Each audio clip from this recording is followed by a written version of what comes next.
We all know the image of Vikings, the fearsome raiders, the warriors with axes and shields, storming across Europe. But what we rarely talk about is what came after the fighting stopped. When the shield walls shattered, when the axes were no longer swinging, that was when the real nightmare began. Not for the warriors lying dead on the ground, their pain was over. The true horror was reserved for those still alive. The wives, the daughters, the women of the villages and towns that had just fallen. For them, survival could be far worse than death. You think you know Viking brutality? The sagas only whisper about what happened next. What they leave out makes death look almost merciful. If you value hard, documented Viking and Norse-era history, this is where you want to be. Subscribe, it's the best way to support this channel's work. And tell me in the comments where in the world you're listening from. This tale draws its weight from history itself, from Ibn Fadlan's vivid eyewitness reports, the haunting records of the Irish annals, and hard evidence unearthed in the slave markets of Dublin. Now, let's pull back the curtain and return to those grim hours. 845. The monastery of Clonmacnoise is overrun by Traxius and his fleet. 43 monks perish, cut down while trying to shield the altar. The chronicler spares no detail describing the carnage, but falls silent when it comes to the women. Yet the ground itself keeps their memory. Archaeology fills in the chilling silence. Excavations at Dublin's Wood Quay revealed the grim infrastructure of a Viking slave hub, iron shackles sized for women's wrists, tiny ankle rings meant for children, and warehouse foundations that once stored living captives. The Dublin Vikings weren't just raiding for treasure. They were raiding for flesh. A captured wife or daughter wasn't considered a person anymore. She was inventory. The going rate in the markets: 20 silver pieces for a young woman, 15 for a mother, 10 if she'd been injured during the raid. These weren't guesses, these were carved prices, found on runic inscriptions in Schleswig. Receipts chiseled into stone.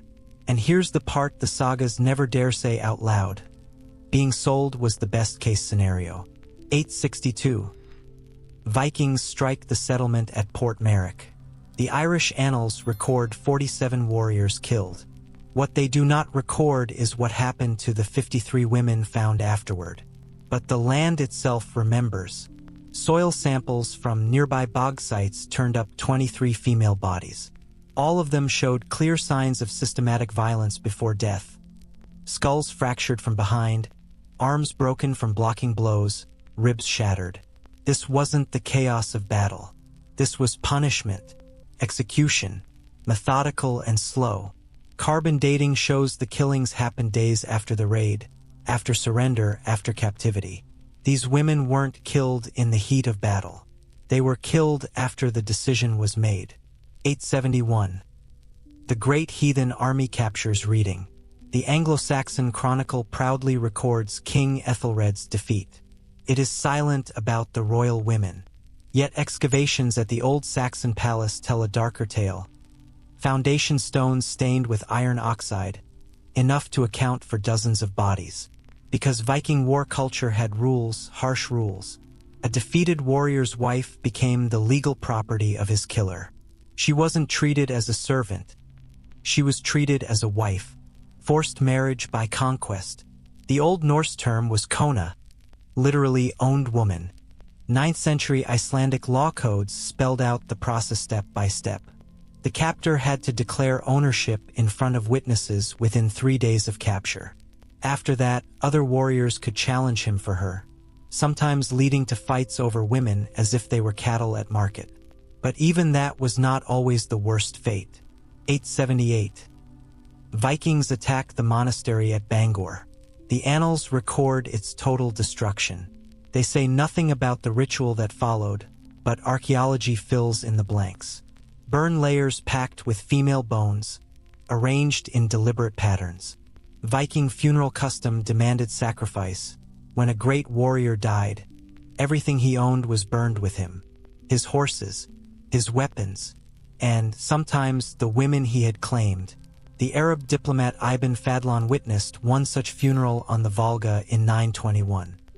He describes in stomach-turning detail how a slave girl was given drugs, ritualistically raped, strangled, and burned alive on her master's pyre. One account, but boat burial excavations across Scandinavia confirm the pattern. Forensic tests show female skeletons in warrior graves bear marks of strangulation and poisoning. Residues of henbane, a powerful hallucinogen, were found in their teeth. The women died seeing visions, perhaps believing they were walking into the afterlife. Mercy, or just one final cruelty? 9007. The Great Army Winters at Thetford. The Anglo-Saxon Chronicle lists the usual crimes: cattle taken, churches burned. But the midden heaps tell another story. Infant bones. Dozens of them. They show deliberate blunt force trauma, quick practice killings. These were the unwanted children of forced unions between Viking raiders and captured women. The law was simple. If the mother was a slave, so was the child. If the child couldn't work, the child died. It wasn't rage. It wasn't passion. It was policy. The Doomsday Book shows this practice continuing even into Norman rule. Entire villages show population gaps where women should be, gaps that line up perfectly with known Viking settlement patterns. Mass graves near Repton fill in the rest. The winter camp of 873 to 874 holds 249 skeletons. Only 63 are female. The ratio is wrong. Women don't just vanish, unless they were shipped away. Isotope analysis of the female remains shows they weren't locals. They came from Ireland, Scotland, Wales, captured lands. The women buried there were the lucky ones. They died of childbirth, of disease. The unlucky ones were taken away. Viking Dublin was no ordinary port. It was a human trafficking hub. Ships came weekly with fresh captives. Women were sorted like livestock, the young ones sent to Norse farms as breeding stock, the older ones sold on the river routes to Islamic markets. Dendrochronology of Dublin's wharf posts shows constant rebuilding from 841 to 970. 60 straight years of expansion. Business was booming. Each new wharf that rose from the banks of Dublin meant one thing: more space for human cargo. More bodies crammed into the holding pens. The stone foundations that remain today still show the drainage channels. And no, they weren't for rainwater. They were for waste. Human waste. These weren't temporary cages. They were designed for long-term storage, for people who were no longer considered people at all. 9th century Arabic sources describe Viking slave caravans arriving all the way in Baghdad. The women, fair-skinned, Germanic, Celtic, sold as luxury items, fetching the highest prices in the markets of the East. The Vikings understood their customers. They were supplying a demand, and they ran it like a business. The eastern trade route stretched from Novgorod to Kiev, following the Dnieper River, 1,000 miles of waterway carrying silver, furs, amber, and human beings.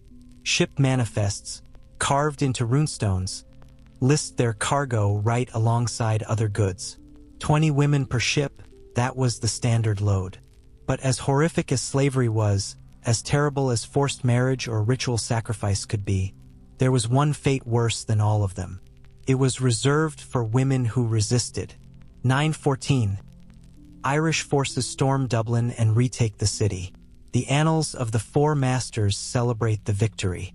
What they do not record is what lay just beyond the city walls.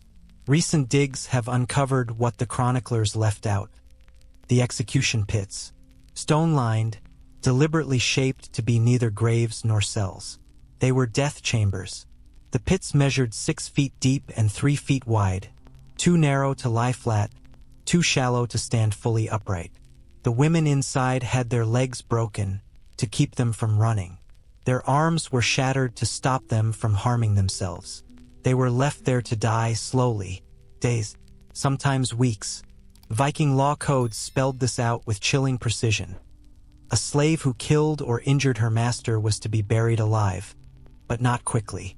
The grave had to allow air, just enough to keep her breathing until thirst, cold, or madness finished the job. Archaeology confirms this wasn't just theory. Soil samples from the Dublin pits show extended decomposition, meaning the bodies were exposed above ground for days before final burial. Some pits contained sharp stones to keep the women from resting. Others held standing water to prolong agony. It wasn't just punishment, it was performance. The other captives were forced to watch. 919. King Harald Fairhair consolidates power in Norway. The civil wars end, but the machine the Vikings had built doesn't stop. The raiding slows, but the slave networks thrive. In fact, peace made them stronger. Trade routes stabilized. Delivery schedules became predictable. Viking merchants could now promise human cargo by exact dates. This wasn't raiding anymore, this was organized commerce. Byzantine trade treaties from 944 list slave prices with cold precision. Young women fetched the highest rates. Pregnant women were marked down. Children under 10 were practically worthless. 937. The Battle of Brunanburh. 5 kingdoms unite to crush the Norse. The Irish, the Scots, the Welsh, even the English join forces and win. But what they find in the Viking baggage trains is worse than the battlefield. Portable breeding pens. Iron frameworks with chains sized for children. Modular wooden structures designed to be taken apart and rebuilt as the army moved. War wasn't just about land. It was about harvesting human lives. Each pen held 12 adults or 20 children. The wear marks show constant, repeated use. This wasn't random cruelty. It was a system, a machine of human capture and redistribution. The women of fallen warriors were never just collateral damage. They were the prize. The Viking economy ran on their bodies, their forced labor, their children, their very survival. And it didn't stop when Viking power faded. 954. Eric Bloodaxe dies at Stane Moor. The last Viking kingdom in England falls, but the network of human trafficking does not disappear. Christian kingdoms inherit the system and quietly rebrand it. Medieval monastic records suddenly show a rise in indentured servants. Voluntary? Not likely. These were Viking captives with new masters. Different name, same reality. 966. Harald Hardrada falls at Stamford Bridge. The Viking Age is over. Or so the chronicles say. Archaeology says otherwise. Mass graves from this period show something different. Women executed not by invaders, but by their own people. The dates match the collapse of Norse strongholds. At Repton, a newly uncovered grave sealed in 986 held 236 bodies. All of them women. All of them killed the same way captives had been. Strangled, bludgeoned, poisoned. But isotope analysis shows they weren't Irish or Saxon. They were Norse. Viking women. This wasn't random slaughter. This was premeditated elimination. Fathers killing daughters. Husbands killing wives. They knew what would happen if the enemy captured them. Better to die by kin than face what they had inflicted on others. And in that grave, one skull carried a final message. A runic inscription scratched into the bone after death. 3 words in Old Norse. Better this way. The skull belonged to a girl no older than 14, born in Norway, brought to England as a child. Killed not by an enemy, but by her own people, and marked to make sure the message endured. Even in death, they needed to justify it. And here's the part that shatters every romantic notion of Vikings. Their sexual violence wasn't just the chaos of raids. It was written into their laws. The Gragas law codes from Iceland detail exactly how a captor claims a woman. Public announcement, 3 witnesses, a formal claim. Her resistance meant nothing. If she took her own life to escape, her captor could actually demand silver from her family. 40 marks, more than most men saw in a lifetime. By 978, King Athelred took the throne in England. His first royal decree? Not a ban on slave trading, a tax on it. London's customs records list duties on women and children as if they were livestock. 5 silver pieces for a woman, 2 for a child. The English didn't stop what the Vikings had started. They simply made sure they got their share of the profits. Maritime archaeology reveals just how far this trade extended: shipwrecks with specialized cargo holds, ventilation shafts carved into the hulls, water storage for long voyages. These weren't improvised. They were purpose-built slave ships. The largest could carry 80 human beings in its hold. Its charred remains tell the rest of the story. The ship burned at sea. All 80 died chained below deck. But not every woman went quietly. Some fought back, and their defiance survives in rare chronicles. 923. A name appears in Frankish records: Gunhild. They called her Gunhild, a freed Norse captive who turned from victim to vengeance.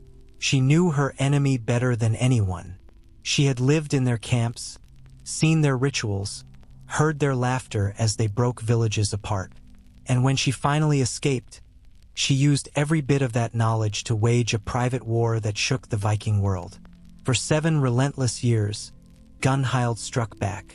She became a shadow on the rivers, a phantom in the forests. The Frankish chronicles say she burned 12 Viking settlements to the ground, freed more than 300 captives, and left not a single traitor alive. She fought them with their own methods, striking at night, burning everything, taking no prisoners. Her last raid was the most devastating.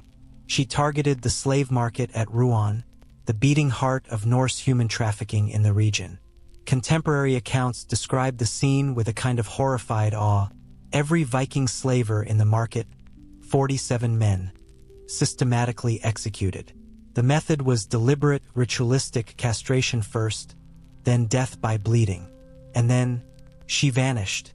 After the year 930, the records fall silent. But archaeology still whispers her name. Burn layers at Viking sites along the same date to the same period. Someone was stalking the Norse, burning their outposts, punishing them with precision. Someone who understood exactly how to hurt them. But this practice, the claiming of defeated women, didn't die with the Vikings. It outlived them, spreading across Europe like a plague. Norman sources from the 11th century record the same customs appearing in conquered England.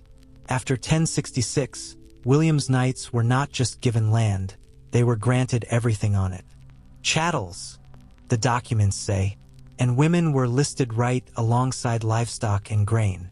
The Doomsday Book doesn't flinch. It categorizes women as property, assets to be used, assessed, taxed. Archaeological digs at Norman castles reveal how organized this system was. Inside castle courtyards, excavators found holding cells with stone walls and iron doors, built specifically for women. Some of these cells were big enough to confine 30 women at a time. And what happened to their children is even darker. Bone analysis from castle midden pits, the garbage heaps, shows infant mortality near 100%. These weren't accidental deaths. This was policy. Children born of forced unions were liabilities, living proof of rape. So they were erased. When Harold Godwin's son fell at Hastings, England didn't just lose a king. It lost generations of women to a system that legalized their suffering. Norman chroniclers even tried to paint it as a civilizing project, claiming the forced marriages were about refining Saxon blood.